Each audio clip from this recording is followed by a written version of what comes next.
good enough background for you? Yeah, actually, it's perfect. Okay. All right. This afternoon, CPAC Chicago in the Breezeway, and I'm speaking with none other than Mr. Foster Freeze. You came to the forefront in the 2012 GOP presidential nominating race because of your support for Rick Santorum. And earlier I asked you, do you still stand behind Rick Santorum and what he is moving forward with now? And what was your answer? Well, I just think Rick Santorum is a very bright spot for the conservative movement because he has all three legs of the Reagan stool. He has national security and also economic conservatism beyond what he's just labeled as. And if you recall, at age 38, his colleagues selected him to manage on the floor the Welfare Reform Act, which President Clinton signed.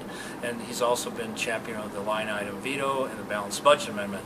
On the national security front, he, well ahead of anybody else, was very successful in alerting the American people to the collaboration between Ahmadinejad and Chavez, and the jihadi camps are being set up in South America. And he also authored the Iranian Freedom and Security Act, trying to support the dissidents there well before anybody else saw that that was a possibility. And also the Syrian Accountability Act. So these are all things that make him a very multifaceted leader, and I think it allows people to see that he's just not a social conservative and has more other issues going for him than just that. Speaking of the social conservative issues, do you feel that possibly you and Senator Santorum might have actually gotten a bad rap over the last few months? Because I know that you have groups such as Occupy on the left that have viciously gone after Senator Santorum on his views as far as abortion and gay marriage. The gay left has, they have a disgusting definition simply for his name on Google. And the bottom line is that people don't seem to understand that the gay population in this country is not 50%, it's not even 20%, it's maybe 2%. And of that 2%, a good 80% of it actually believes marriage is between a man and a woman. Do you think that Santorum was right in suggesting that Governor Romney still stay strong as far as the gay marriage issue? Well, I have to give the gay community a lot of credit. My brother-in-law is gay, and my wife is chairman of an art museum and on the board of another, and so there's the gay community there. And we have a lot of love for all our brothers and sisters. I think one of the great aspects of the Christian value system that undergirds our country is that you don't try to find people's faults. You find what their strengths are and magnify those strengths and kind of look, just not be so critical of people. I mean, I have a hard enough time running my own life versus other people's lives. But to your question, I was so impressed when Rick Santorum was interviewed by a pastor in Minneapolis area. And he asked Rick, what is your favorite Bible verse? And he said, pray for those that persecute you.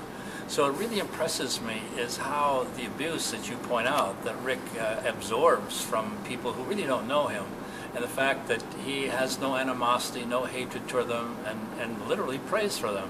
I think that says a lot about who the man is, and I believe that the reason I give credit to the gay community is the ability for them to influence as much as they have the agenda, considering the minority that they represent in the country.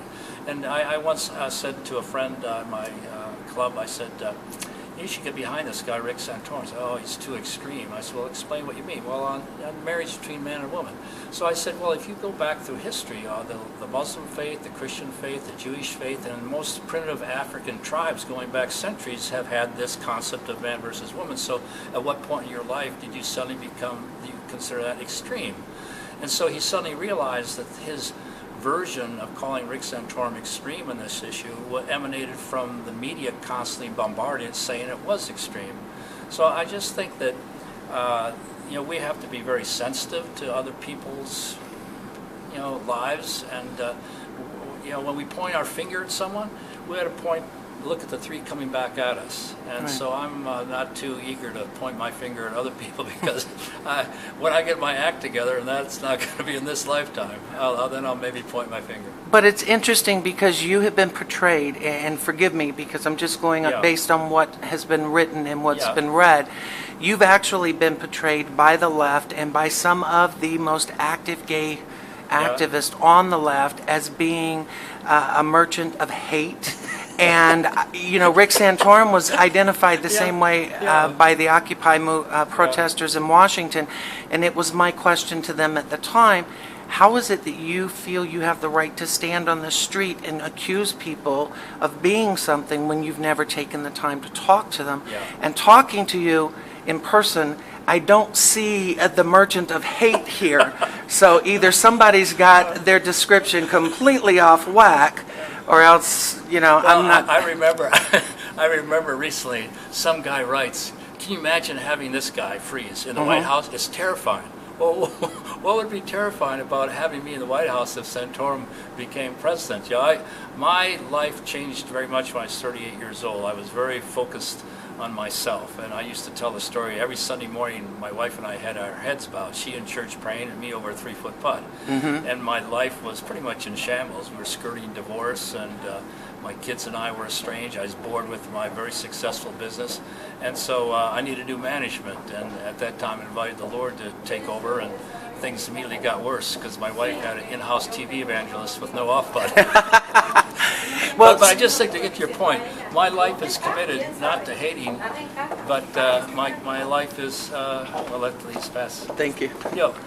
My life, I don't have enough time to hate, and there's so many problems that I like to be solving. We supply water purification units in Malawi, and I went to Haiti to help out with water purification units there through Water Missions International, and we supply mobile medical vans to people around the United States who don't have health care, not waiting for the government to come out and supply that need.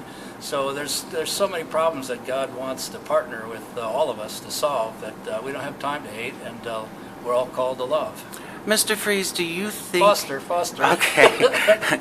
You have to understand, I'm not that much younger than you, but I want to think that I am. Foster, do you think that it's possible that the Republican Party and all of the candidates that went out for this nomination, are they going to be able to unify in a sense to where people really believe that they're unified?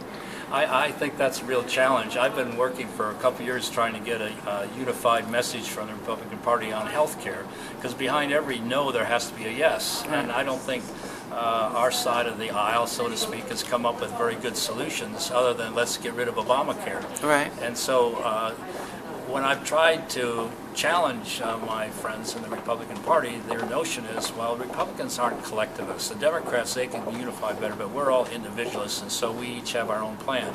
And it's extremely frustrating because Michelle Bachmann will say, well, I have a 38-page plan. Paul Brown, a congressman from Atlanta, who's the doctors, I've got my plan. Speaker Boehner has his plan, and you can find, 20 different plans. So to be able to coalesce around that is a very good question, and I believe what can make that happen is the fact that all of us are very paranoid, I might say, about where President Obama is taking our country, and I think that's a unifying factor. In fact, in the Scott Walker campaign, I think it's very interesting, exit polls that 30% of private sector union workers voted for Scott Walker. So here we have the possibility of different coalitions moving together to provide a different direction for our country than we're currently on. And President Obama has got the challenge now of, he got 68% of the Jewish vote, but yet 6% of Israelis, I believe in a recent survey, said he has their best interests at heart. If you look at a businessman on TV who's African American, said, I voted for him because he's black. He's just quite honest about it. But now I think he's over his head. So there's plenty of black businessmen telling me that they're somewhat discouraged. And if you look at so many of the promises he made to the young people about we're going to post 72 hours ahead of time any bills so that people can have input. When they find out, and I don't know if they even know this, at 3 a.m. in the morning, a big, thick document for amendments for the Cap and Trade Act were introduced, so even the Democrats couldn't read it. So as the insincerity of, talking about the various things he was going to do and didn't do, and then the war on the poor. One of the things that the poor always have to pay is their electric bill, and he openly has said we're going to cause that to skyrocket. He has on tape having said that, and now it's beginning to happen as these coal-fired plants are closing down, and he looks at this as a liability, all these carbon cells and molecules we have. Whereas, I look at it as an asset. This coal that we have in Wyoming, there's Indiana has, just all over we have not only coal, but shale and gas. We have so much of it now, the prices on gas are way down. So I believe that this is going to cause a different alignment of coalitions, and there will be unifications, but to get the Republicans to unify behind one thing is a harder challenge than it is for the Democrats to accomplish. You're the chairman of CPAC Chicago, if I'm correct. Yes. I spoke to the Occupy protesters outside the convention center, and I asked them what it was that they had against CPAC, and the immediate response was they want to stop Social Security and end Medicare. Mm-hmm. And I asked them, I said, okay, again, what do you have against CPAC? Yeah. Because the one thing I've noticed in covering these last two CPAC events is it seems that a lot of people don't understand that CPAC isn't an agenda. It's actually a forum of bringing all of these different groups together to try to get some unity and consensus and a plan. Mm-hmm.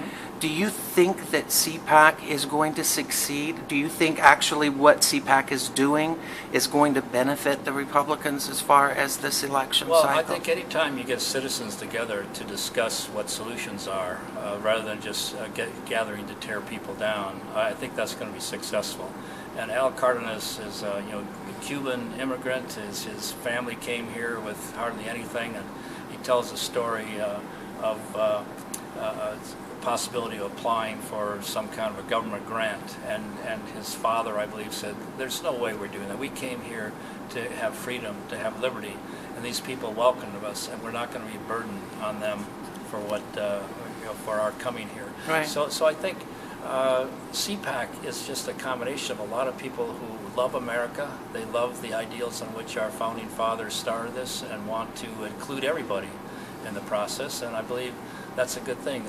I think I've talked also to the Occupy people, and I think the unfortunate thing is everyone I talk to, they are not stupid. And they're not, exactly. And they're not evil, but they're very misled, and I don't think they just quite know they're misled yet. I mean, I don't think anybody at CPAC wants to get rid of Medicare or wants to harm our system. They might want to make it better so that Medicare can thrive. I saw a billboard that said, it's a picture of President Obama with a white coat like a doctor has, a stethoscope, and it said, "Thank you, President Obama, for bringing us much better health care by adding 16,000 doctors." And then doctors was crossed out. It said IRS agents. Right. So, anybody who knows 8th grade economics know that you can't increase the demand for health care, which he did by adding these people to the insurance rolls, and reducing the supply by cutting the amount of money they send to the vendors, and not have prices go up or have availability go up. Because there's a vast difference between having health care and health insurance. There's plenty of people who have health insurance who can't find a doctor to take care of them because doctors are beginning to leave the profession. They're not encouraging their sons to go into it or daughters to go into it. So I think the Occupy people just have to be informed as what reality is. And once truth is out, people can appropriate truth and react to it. For instance, if you take globally, $34,000 puts you in the top 1% globally. Now, maybe there's some people not making $34,000 in the Occupy Wall Street group, but if there are, they should link up with the rest of us who are trying to provide fresh water or medical units to serve people, and realize they're 1% globally. We were just in India and saw a mother and a 14-year-old daughter taking cow manure with their bare hands and making it into pancake-sized 1-inch thick patties for fuel to heat their homes and to cook their food. So I don't know if that answers your question. Well, actually, no, it does. And I guess what I was trying to get to is, and I explained, and I actually provided them a copy of the CPAC program, the CPAC Chicago program, because one thing is they said that they don't have a problem. What they want is transparency of the people participating in CPAC. And I asked him, I said, well, did you bother to register to attend? Because it's actually open to the public. And the first thing was, well, how much was a ticket? And I said, well, it's my understanding if you had have registered, pre-registered, I think you actually could have gotten in for as little as $25. But I said, my issue is, I guess, I want people to actually engage in a dialogue and stop pointing the finger and accusing everyone. You can't condemn CPAC as a group because it's so many individual parts Right, coming right, right. together. Some of which maybe deserve condemnation, by the way. I mean, the thing about all of us is none of us are perfect, and, Right. and some of us make significant mistakes, and I just think that the challenge is, how do we get better? How can we be a better person tomorrow morning than we were today or yesterday? Well, you're going to hate me for asking this question, but I'm going to have to, because I asked your good friend Herman Cain the same thing at his presser.